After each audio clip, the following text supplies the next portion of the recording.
우리 고정일 선생님 그 이야기, 특히 6.25 때 10살 된 소년의 눈에 비친 그 6.25 전란 이야기 정말 재밌었습니다.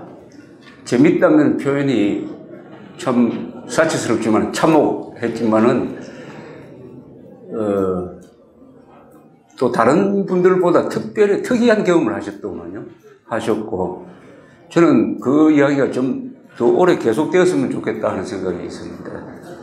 시간 관계상. 그리고 또 이미 박정희 대통령의 그 일대기에 대해서 잘 요약된 것을 이렇게 썼으니까 부족한 부분은 이걸 가서 참고를 하시면은 오늘 고정일 선생님이 하신 이야기는 사실은 덤으로 들은 겁니다. 덤으로. 그 중에서 박정희 대통령 그 암살 시해 사건의 배후에 미국이 혹시 있을지 모르겠다는 그 뉘앙스를 남기셨는데 그거는 없는 것 같습니다. 제가 박정희 대통령의 시해 사건 취재를 하면서 그게 좀 의문이었는데 그때 박정희 대통령 시해 사건은 국내 정치적 상황과 한미 관계가 나빠진 것, 그 속에서 거기에 키 플레이어로 등장하는 김재규, 차지철, 김계원 이 세 사람한테 영향을 미치고 인간이라는 것은 상황의 영향을 받으니까 그 김재규가 변심을 해가지고 또 본인이 가지고 있는 직정적인 성격 거기다가 그것을 자극한 차지철 뭐 이런 게 섞여서 일어난 어떻게 보면 우발적 사건이지만은 그런 조건이나 이런 걸 보면 또 필연성도 있어 보이는 그런 사건이었습니다. 오늘 주제가 이 대선과 국가 지도력 이렇게 키워드를 정했는데 대선과 왜 국가 아마 오늘 바로 내일 선거가 있으니까 그런 제목을 정한 것 같습니다. 아까 고정일 선생이 말씀하시려고 한 거는 이렇게 어렵게 만든 나라고 이렇게 우리가 어렵게 살았고 그렇게 산 사람들이 여기 계신 분들 포함해서 다 있는데 어떻게 내일 선거가 그렇게 걱정해야 될 선거냐 하는 통탄의 이야기를 하셨는데 그 이야기를 가만히 들으면서 생각난 게 한국 사람들의 성격을 말할 때 한국 사람들은 죽어봐야 죽는 줄 안다. 당해봐야 정신 차린다. 그 말이 문득 생각났습니다. 그럴 수가 없죠, 사실은. 이런 선거판이 있을 수가 없고, 박근혜 대통령이 탄핵된 것도 억울한데, 법례에도 맞지 않고, 감옥에까지 보내놓고 선거를 한다는 것은 이 선거판이 혁명적 상황에서 일어나고 있는 선거판이라는 뜻입니다. 혁명이나 쿠데타가 하루에 일어나면은, 아, 이거 금방 쿠데타다.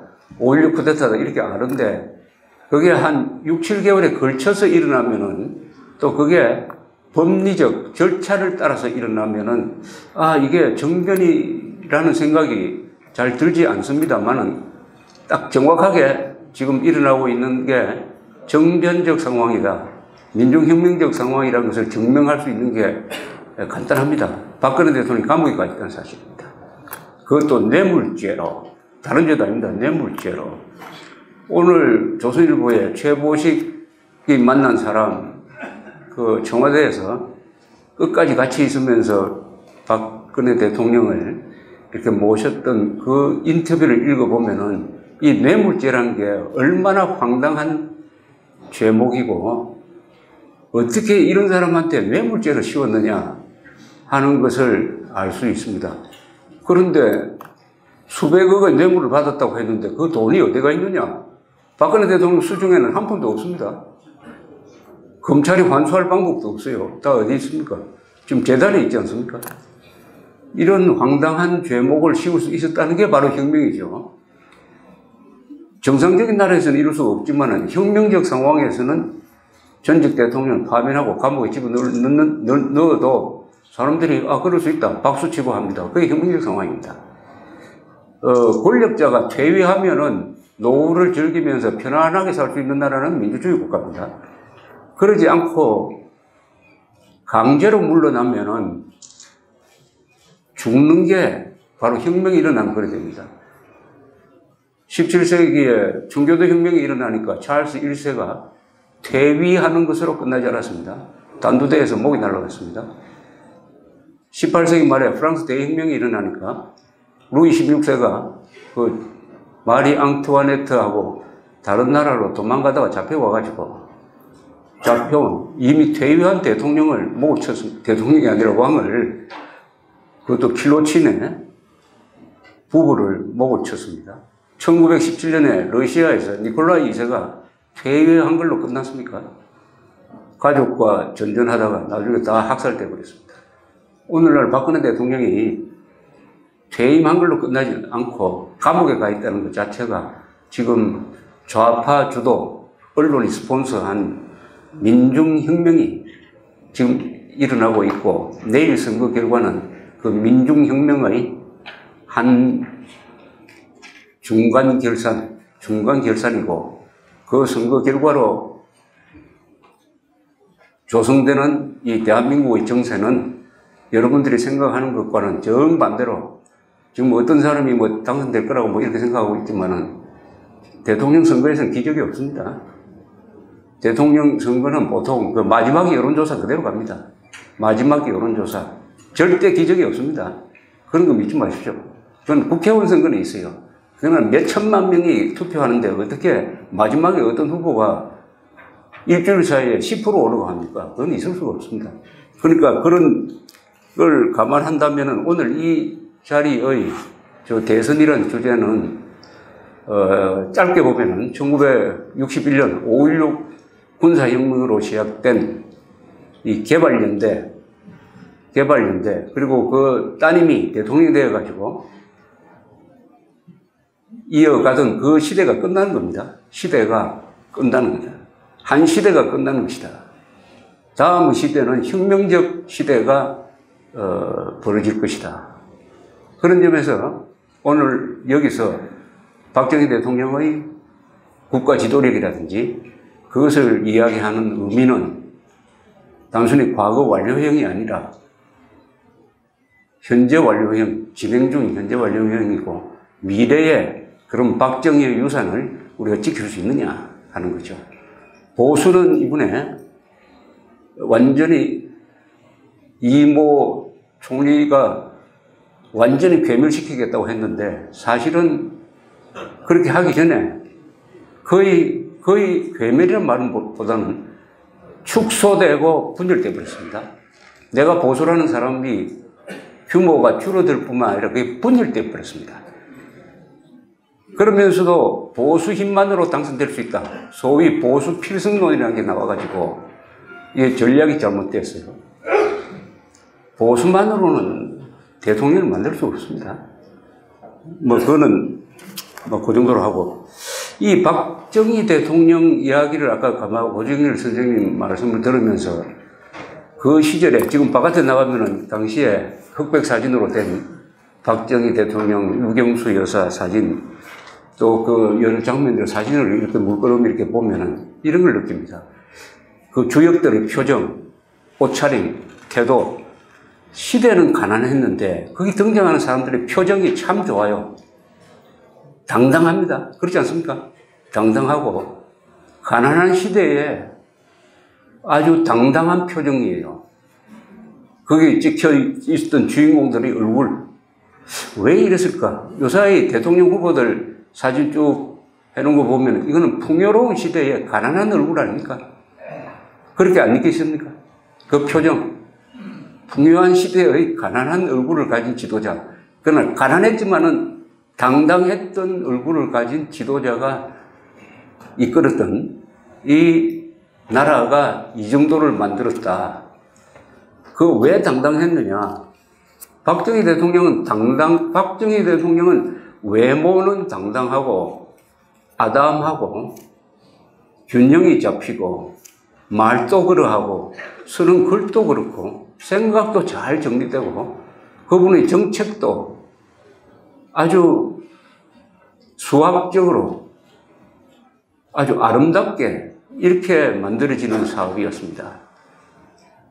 그것은 아주 신비롭습니다.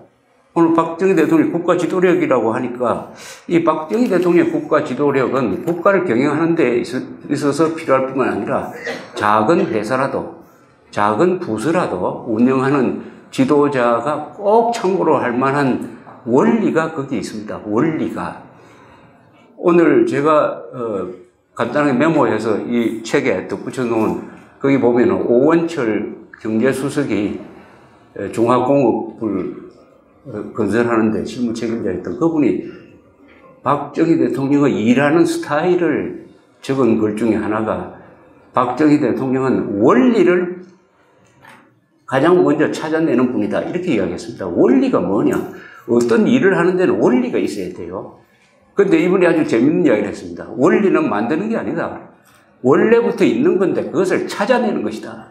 어디서 찾아내느냐? 사람의 본성에서 찾아냅니다. 인간의 본성을 알아야 정치를 하고 나라를 다스리죠. 동시에 역사의 흐름, 역사라는 것은 국가 단위로 또는 문명, 민족 단위로 변하는 것이니까 그것을 들여다보면 그게 무슨 원리가 있다. 박정희 대통령은 바로 그 원리를 찾아낸 사람이다. 원리를 어떻게 찾아내느냐? 먹고 사는 문제가 제일 중요하다. 관념적으로 뭐 도 닦고 말입니다. 요선시대를 만든다는 그런 게 중요한 게 아니고 먹고 사는 게 가장 중요하다. 먹고 살면 예의와 염치를 안다. 관중이 했던 유명한 이야기대로 창고가 차면은 사람은 예의와 염치를 안다. 그게 원리죠. 원리입니다. 그 박정희 대통령이 만든 게 아닙니다. 그것을 한 걸음 더 발전시키는 원리는 그 방법은 뭐냐? 수출이다. 수출 입국. 박정희 대통령의 모든 경제정책은 수출에 맞춰져 있었습니다. 어떻게 하면 수출을 늘리느냐. 수출품을 경공업품에서 중화공업품으로 만드느냐. 그게 나라를 이끄는 원리죠. 원리라는 것은 뭡니까? 지연 말단적인 것을 건드리는 게 아니고 제일 중요한 것은 이거다. 사람을 잡을 때는 멱살을 잡아야지 손가락 잡으면 됩니까? 바로 사물의 중요한 원리를 딱 잡은 게 수출 입국이다. 근데 수출 입국의 의미가 뭡니까? 물건을 하나 만들면은 이거 수입 대체 산업 같으면 이거 남대문 시장에서 파는 정도의 집만 만들면 되지만 수출을 한다면 이거는 뉴욕에서 맨하탄에 있는 사람들이 살 정도의 제품을 만들어야 되니까 정성을 다하는 거 아닙니까? 세계와 경쟁하는 거죠. 세계 속에서. 그 원리를 발견한 거죠. 발명한 게 아니라 발견한 사람. 그 원리를 발견하는 박정희의 사고방식에서 혁명성이 있습니다. 이분이 혁명가예요. 제가 아는 혁명가 중에서 가장 혁명적 사람입니다. 혁명은 뭡니까? 기존의 질서 이런 것을 타파하는 사람이죠. 그 혁명의 원천은 박정희 대통령이 가지고 있었던 주체성입니다. 주체성. 모든 사물을 내 중심으로 생각한다. 국민 중심으로 생각한다. 남의 이야기, 미국 이야기, 공자 맹자 이야기, 그건 참고사항이다. 참고. 그렇게 해서 주체성을 확립했죠. 본인 스스로. 절대 남의 이야기에 휘둘리지 않고 이렇게 함으로써 그 주체성으로 가는 사람들은 나라나 이 인간은 보통 폐쇄적이 됩니다. 주체를 강조하는 사람일수록 폐쇄적이 돼요. 관념적으로 될 가능성도 많은데 박정희 대통령의 이 신비로운 점은 이분이 열린 주체성을 강조했다는 겁니다. 김일성식의 닫힌 주체가 아니라 그건 가짜 주체고 열린 주체. 세계 속에서 주체를 세운다. 수입 대체가 아니고 수출 입국을 통해서 세계 시장에서 승부를 건다. 일본과 수교한다. 월남에 파병한다. 미국과 사이좋게 지내되 국가 이익이 걸린 문제는 미국과 맞선다. 이런 거죠. 이게 주체성 아닙니까? 주체성. 그러니까 이 세상 사물이 다 다르게 보이는 거죠. 다 다르게. 그 다음에 이분이 가졌던 혁명성은 군사와 기업에 대한 전문적인 이해가 있었고, 그 다음에 나라를 개방적으로 끌고 간 거고, 그 다음에 지배층을 교체해야 되겠다는 혁명 의지가 있습니다. 그 지배층은 한국은 조선조 시절부터 지식인들이 관료가 지배한 나라를 군인, 과학, 기술자, 농민, 기업인들이 중심이 되는 나라로 만듭니다. 산업공상을 상공농사로 만들겠다. 이 지식인들에 대한 지식인들을 또는 구정치인들을 봉건적 잔재로 본 겁니다. 봉건적 잔재로. 그래 함으로써 박정희 대통령이 가지고 있었던 혁명적 지도력은 역사관에서나 인간관에서나 또는 정책면에서 다 서로 어긋나지 않고 하나의 종합예술로서 균형이 딱 맞춰져 있는 그런 것이었다. 그런데 아무리 아름다운 지도력이라도 그것 가지고 시간 끌면 됩니까? 박정희 대통령은 신속성, 빨리 이제 시간이 없다. 70년대를 놓치면 우리 영원히 인류국가가 가는 버스를 놓치게 되니까 박정희 대통령은 시간을 굉장히 중요하게 여겼습니다. 시간 단축이다. 시간 단축. 그런 지도력으로 시간 단축. 그래서 세계에서 시간 단축 제일 잘하는 나라가 된 거 아닙니까? 대한민국이. 시간의 중요성. 시간이 가장 중요한 거 아닙니까? 이 사람이 살아갈 때 공간과 시간이 제일 중요한데 그 중에서도 하나를 더 치라면 시간이 더 중요하죠. 어떤 사람은 시간이 신이라고 하기도 하는데 여기에 주력을 했고 그 방법으로서는 교육이죠. 교육. 여기 교육에 대해서 모든 정책은 교육을 통해서 어떤 국민을 만드느냐에 의해서 성공 여부가 결정되는데 72년에 박정희 대통령이 경북도청을 순시하면서 남긴 말이 제가 적어놨습니다. 이렇게 이야기합니다. 지난날 우리 교육은 선량한 민주시민을 양성한다는 막연한 목표를 내세웠기 때문에 교육을 받은 사람들이 한국 사람이면서도 정신상태는 한국인인지 외국인인지 분간할 수 없고 국가 이념조차 분명치 않은 인간이 되고 많은 일이 적지 않았다. 그러나 우리 국민이라면은 누구나 먼저 훌륭한 한국인이 된 다음에야 선량한 민주시민이 될 수 있고 인류사회에 공헌하는 세계인이 될 수 있는 것이다. 자기 나라에 쓸모없는 인간이 세계를 위해서 공헌했다는 기록은 동서고금을 통해서 찾아볼 수 없다. 앞으로 우리 교육의 제1차적인 목표는 훌륭한 대한민국 국민을 길러내는 데 두어야 하겠고 그것이 또한 우리 교육의 궁극적 목표가 되어야 하겠다. 이 말 근사하지 않습니까? 여기서 민주시민보다 더 중요한 것은 제대로 된 한국인을 먼저 만들어야 된다. 그렇게 해야 세계에 공헌할 수 있다. 그러나 오늘 이런 선거판을 맞이했다는 것은 박정희 대통령의 이 이야기가 한국에서 교육 현장에서 실천되는데 실패했다는 거죠. 실패했다. 왜 실패했느냐를 우리 고종일 선생은 할아버지 모교 이름도 한자로 쓸 줄 모르니까 하는 그 말로 했는데 저는 바로 한국의 실패, 아이러니컬하게도 이 박정희 대통령이 한글 전용을 도입한 것, 이것도 큰 이유 중에 하나라고 이렇게 생각을 합니다. 그리하여 박정희 대통령의 위대한 지도력과 그것을 뒷받침한 우리 군사문화 그리고 이병철 같은 저돌적인 창의적인 기업인들이 만들어낸 이 대한민국을 딛고 민주화가 이루어지고 복지도 이루어지고 그 다음에 통일로 나아가야 되는 국제적 환경 속에서 북한 핵 문제를 반드시 해결해야 되겠다. 미국 대통령이 등장해가지고 통일은 자유통일인데 그 의미는 노예 생활을 하는 북한 동포를 해방하는 북한 노예 해방 전쟁을 의미하는 이 자유통일을 해야 되겠다는 이 시점에서 그 통일에 반대하는 그런 통일에 반대하는 세력이 내일 저녁에 정권을 잡을 가능성이 극히 높아진 상황에서 한 시대를 마감하는 한 시대를, 70년 또는 50년, 박정희 시대를 지난, 이렇게, 이런 자리에서, 이런 주제로 이야기를 하니까 여기 아주 역사적 의미가 있는 것 같습니다. 오늘 최보식 기자의 그 인터뷰 내용을 읽어보면은 박근혜 대통령에 대한 그동안의 우리 언론 보도를 다 합쳐놓은 것보다 박근혜 대통령 바로 옆에 있었던 그 여자분의 관찰이 가장 정확하다는 것을 느꼈습니다. 그걸 읽어보면서 제가 느낀 것은, 아, 대통령이 되어서는 안 될 사람이었구나.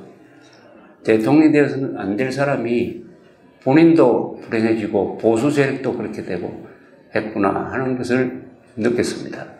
한 이야기가 생각듭니다. 동아일보에 주필을 하셨던 김성한 선생이 쓴 7년 전쟁의 임진왜란이라는 책이 있습니다. 그게 5권인가 6권인가 되는데 아주 잘 쓴 책에 이분이 의도적으로 맨 첫 권에 지도자의 무능은 만참으로도 모자란다. 이걸 꼭 쓰세요. 지도자의 무능은 만참, 참은 참수할다 한다, 참자한다. 지도자의 무능은 만번 목을 빼도 모자란다. 지도자의 무능은 안 됩니다. 선장의 무능, 기장의 무능이 어떤 결과를 내려옵니까? 대통령의 무능. 대통령의 무능. 박정희 대통령과 같은 가장 능률적인 지도자, 그 따님이 사람 만나는 것을 싫어하고 혼자 밥 먹고 하는 과정에서 조직의 통솔을 잘못해가지고 이렇게 된 데는 본인의 책임뿐만 아니라 언론의 책임도 크죠. 청와대 출입기자가 100명 이상일 텐데 왜 박근혜 대통령의 그런 문제점을 제대로 비판하지 않았느냐 하는 아쉬움이 있습니다.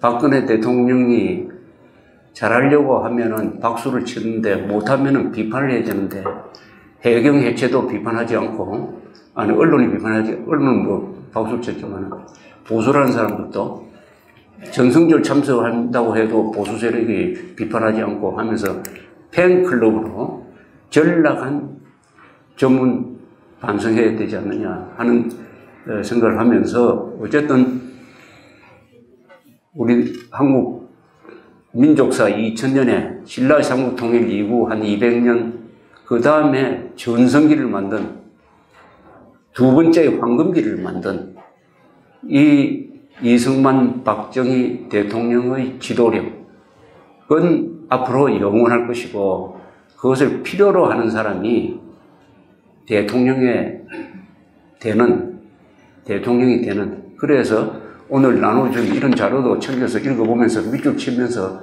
어떻게 하면은 이 나라를 자유통일 인류국가로 가는데 박정희의 요새 세미나하는 이 자료가 그 대통령의 이 책상 위에 올라갈 수 있는 그런 날을 기대해 봅니다.